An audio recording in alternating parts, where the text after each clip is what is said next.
കുറേ നാളത്തെ എൻ്റെ ആഗ്രഹമാണ് ക്യാമറയുടെ മുന്നിൽ വെച്ച് സംസാരിക്കുന്നത്. നിങ്ങൾ പറയുമ്പോൾ വിചാരിക്കുമ്പോൾ ഈ ക്യാമറയുടെ മുന്നിൽ വെച്ച് സംസാരിക്കാൻ കുറേ നാളത്തെ ആഗ്രഹം. ഞാൻ ഭയങ്കര ഇൻസെക്യൂരിറ്റീസ് ഉള്ള വ്യക്തിയാണ്, കോൺഷ്യസ് ആയിട്ടുള്ള വ്യക്തിയാണ്, ഭയങ്കര ഷൈ ആയിട്ടുള്ള ഒരു ഗേളാണ്. പ്രത്യേകിച്ച് ക്യാമറയുടെ മുന്നിൽ വെച്ച് സംസാരിക്കാൻ സൊസൈറ്റി എന്ത് ചിന്തിക്കും എന്നൊക്കെ വിചാരിക്കുന്ന അങ്ങനെ ഒരുപാടുള്ള ആളാണ് ഞാൻ. ഇപ്പോഴും ഞാൻ അങ്ങനെയാണ്. ഇപ്പം ഞാൻ വീഡിയോ എടുത്ത് പോസ്റ്റ് ഇടുമെന്ന് പോലും എനിക്കറിയത്തില്ല. പക്ഷേ അതോ ഞാനിപ്പോൾ ഈ സെപ്റ്റംബറിൽ ഞാൻ 30ാമത്തെ വയസ്സിലേക്ക് കിടക്കും.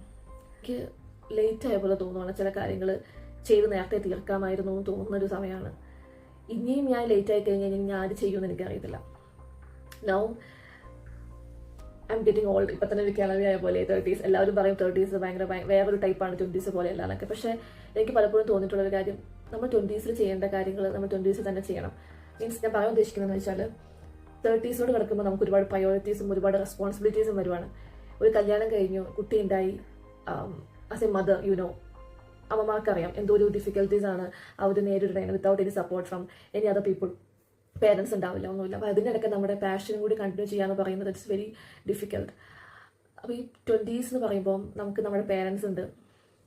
നമ്മുടെ പേരൻസൊക്കെ എനർജറ്റിക് ആണ്. നമുക്കൊന്നും ചെയ്യേണ്ട, നമുക്ക് പഠിക്കുകയാണെങ്കിൽ പഠിക്കുക, നമുക്ക് നമ്മുടെ കാര്യങ്ങൾ ചെയ്യാൻ ഒത്തിരിയേറെ സമയമുണ്ട്. ഞാൻ വിചാരിച്ചത് ഞാൻ 20s ഞാൻ പോകുമ്പോൾ എനിക്ക് ഒട്ടും സമയമില്ലാന്നായിരുന്നു. 30s ആയപ്പോൾ എനിക്ക് മനസ്സിലായി ഇനി ഒരിക്കലും ഇപ്പോഴാണ് സമയമില്ലാത്തത്, ഇനി ഒരിക്കലും സമയം ഉണ്ടാവാൻ പോകുന്നില്ല. ഞാൻ പറയണമെന്ന് വെച്ചാൽ 30s നമ്മൾ ഡബിൾ എഫേർട്ട് ഇടണം. 20s അങ്ങനെയല്ല. ഇന്നലെ 2 ദിവസം മുന്നേ കണ്ട് ഞാൻ ജസ്റ്റ് ഇങ്ങനെ ഫോണിൽ ഇങ്ങനെ ഫോട്ടോസ് നോക്കുമായിരുന്നു, പഴയ ഫോട്ടോസ്. അപ്പോൾ ഞാൻ എൻ്റെ മമ്മിയുടെ ഫോട്ടോ ഞാനിങ്ങനെ കണ്ടു. ഒരു 3 years ബാക്കുള്ള ഫോട്ടോയാണ്. അപ്പോൾ ഞാൻ നോക്കണ ഫോണെടുത്ത് നോക്കണം, മമ്മി ഇതിൽ കൂടെ പാസ് ചെയ്ത് പോയി. ആ ഫോട്ടോയും ഇപ്പോൾ മമ്മിയെ നേരിട്ട് കാണാൻ ഞാൻ ഞെട്ടിപ്പോയി. എന്തൊരു മാറ്റമാണ് സംഭവിക്കുന്നത്. നമ്മുടെ പാരൻസൊക്കെ ഇപ്പോൾ 1996 കിഡ്സിനെ അറിയാൻ ജനിച്ച ആൾക്കാർക്ക് അറിയാം. അവർ പാരൻസ് ആർ ഗെറ്റിംഗ് ഓൾഡ്.